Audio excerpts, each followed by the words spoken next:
Le burn-out, quand l'adaptation au stress n'est plus possible, par Corinne Aliou, naturopathe et iridologue. Les mots stress et burn-out font désormais partie de notre quotidien et de celui de nos proches. Nous subissons un environnement bruyant, pollué, agité en permanence, avec des contraintes et des obligations de plus en plus nombreuses auxquelles nous devons répondre en temps réel, notamment à l'heure d'Internet et des réseaux sociaux. Nous sommes sursollicités et devons être joignables constamment, sans la possibilité de laisser de répit à notre cerveau qui sature d'informations. Notre capacité d'adaptation diminue, s'épuise et un jour s'effondre. Burn-out, de quoi s'agit-il ? Le burn-out, défini comme un syndrome d'épuisement professionnel, fait suite à un surmenage chronique plus ou moins long. Il s'étend de nos jours à la sphère familiale pour les parents débordés, souvent les mères, mais aussi à celle des études pour les étudiants sous pression. Ce concept est apparu dans les années 1970 avec le psychanalyste Herbert Freudenberg dans son ouvrage Burnout, The High Cost of High Achievement, l'épuisement professionnel, la brûlure interne, édition Gattin-Morin. On parle de brûlure interne pour exprimer le petit feu qui consume, sans que l'on s'en rende compte, avant de provoquer une implosion. Même s'il est surtout lié au XXIe siècle, l'épuisement au travail a déjà été identifié par le médecin Samuel Tissot presque 3 siècles plus tôt, en 1770, puis portera le nom de fatigue industrielle vers 1920. Dans les années 2000, la médiatisation des salariés japonais morts en raison d'un surmenage au travail ou le suicide des salariés chez Renault ou France Télécom illustre de façon dramatique ce sujet. Nous avons tous à l'esprit ce récent fait divers, le suicide sur son lieu de travail de Christine Renon, directrice d'école en Seine-Saint-Denis. Cependant, si le médecin Hans Selye publie en 1956 The Stress of Life, le stress de la vie, aux éditions Gallimard, et met en évidence les différentes étapes du stress et sa répercussion sur les systèmes nerveux, immunitaires et endocriniens, à ce jour le burn-out n'est toujours pas reconnu comme maladie professionnelle. Il concernait pourtant en 2014 en France 3,2 millions de personnes, serait l'un des motifs principaux de consultation et coûterait à la sécurité sociale entre 2 et 3 milliards d'euros chaque année. Cette maladie, dont la réalité remet en question l'organisation de notre société, le système de management au travail et son environnement, est loin d'être imaginaire et concerne aussi de plus en plus les mères de famille et les étudiants. Selon une étude réalisée il y a 10 ans par l'Institut de sondage Ipsos, 32% des Français sont sujets au stress dans leur vie professionnelle, avec une prédominance chez les femmes, 53%. La tranche d'âge la plus concernée correspond aux 35-55 ans. Même si la vie professionnelle est la principale source de stress, l'environnement et les relations sociales et affectives y participent également. On peut aussi observer des disparités parmi les catégories socio-professionnelles touchées par le burn-out. Selon une étude réalisée en 2014 par le cabinet d'expertise Technologia, 24% chez les agriculteurs, 20% chez les artisans commerçants, 19% chez les cadres, 13% chez les professions intermédiaires, 10% chez les employés et 7% chez les ouvriers.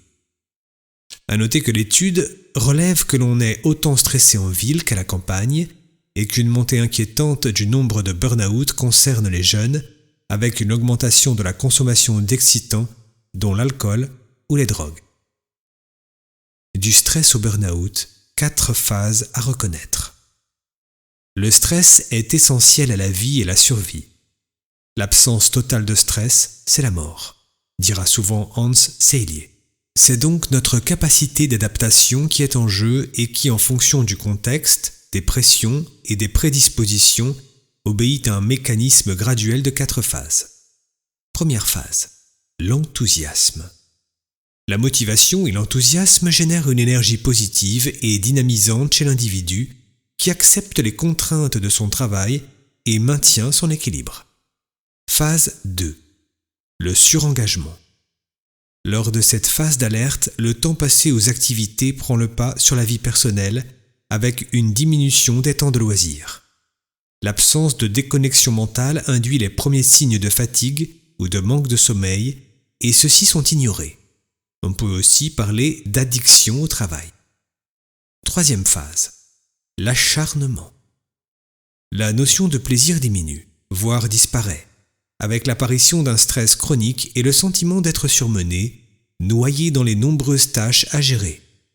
L'agressivité, l'impatience et le cynisme se manifestent alors, aussi bien sur le lieu de travail que dans la vie privée. On parle de désocialisation. Cette phase de résistance peut durer plusieurs mois selon le caractère des individus. Phase 4, l'épuisement. Je suis épuisé, je vais craquer. Cette dernière étape se caractérise par un effondrement de l'organisme. Cette phase peut être brutale et la personne craque d'un coup ou se manifeste en 2 étapes, le burn-in, épuisement psychique ou dépression, le burn-out, épuisement psychique, émotionnel et physique. La perte d'intérêt, la dévalorisation et le découragement s'associent alors à une incapacité à réfléchir, à se concentrer. C'est à ce niveau que le risque suicidaire est majeur. Les symptômes sont nombreux et disparates car ils atteignent en priorité le système le plus faible de chacun. On ne doit jamais sous-estimer l'arrivée des premiers signes, mais entendre ces alertes. C'est le rôle du monde médical et professionnel, des thérapeutes, mais aussi de l'entourage familial ou amical. Selon les personnalités, certains n'oseront pas se confier, ni alerter l'entourage par crainte de perdre leur travail ou d'avouer leur vulnérabilité. Quel est le mécanisme du burn-out ? Au niveau biologique, les glandes surrénales qui sont au centre de la résistance au stress vont adapter la réponse de l'organisme à celui-ci. En phase de stress aigu d'alarme, l'activation du système sympathique, système nerveux autonome responsable d'activités automatiques comme le rythme cardiaque, va provoquer la libération d'adrénaline, hormone du stress aigu sécrétée par les surrénales. Le taux de cortisol, hormone de l'adaptation au stress, augmente alors dans le sang pour activer la libération de glucose, principale source d'énergie. Ce mécanisme consomme un taux élevé de magnésium, de zinc et de taurine. La phase de résistance, ensuite, met en jeu une augmentation notamment de cortisol et de radicaux libres, molécules instables qui altèrent les cellules.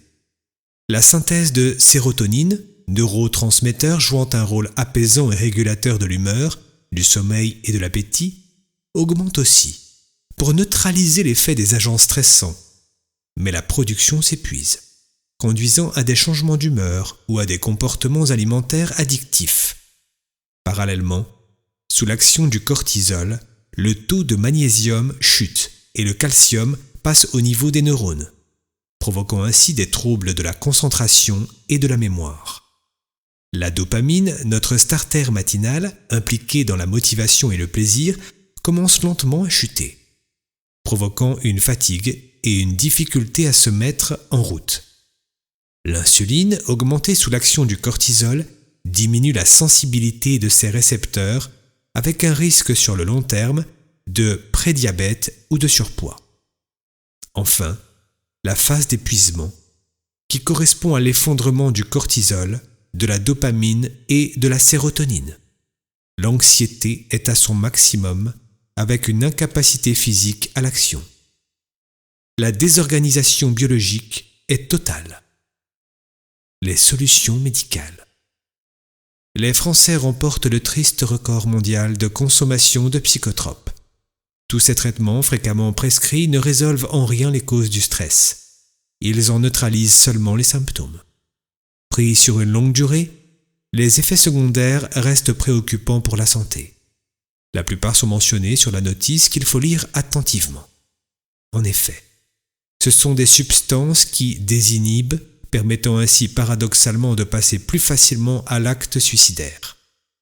plus élevé en France que dans le reste de l'Europe, au niveau comportemental, la violence, l'agressivité, les pensées autodestructrices font partie des risques. De même, l'arrêt de ces traitements doit être encadré médicalement pour éviter des troubles liés à la dépendance. À noter également leurs effets toxiques sur le foie. En résumé, les psychotropes doivent s'adresser aux cas sévères pour lesquels les solutions naturelles ont été inefficaces. Les stratégies préventives. Heureusement, de nombreuses solutions existent pour alléger les journées des employés et émergent au sein même des entreprises avec la prise de conscience de l'importance du bien-être au travail.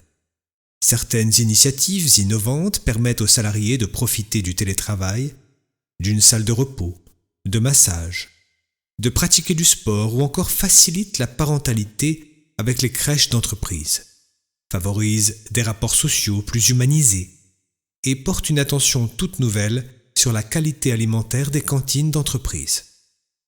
Pour celles et ceux qui ne peuvent pas bénéficier de telles solutions, il existe des outils simples et efficaces pour prévenir le stress et permettre de se reconnecter à ses ressentis émotionnels et corporels.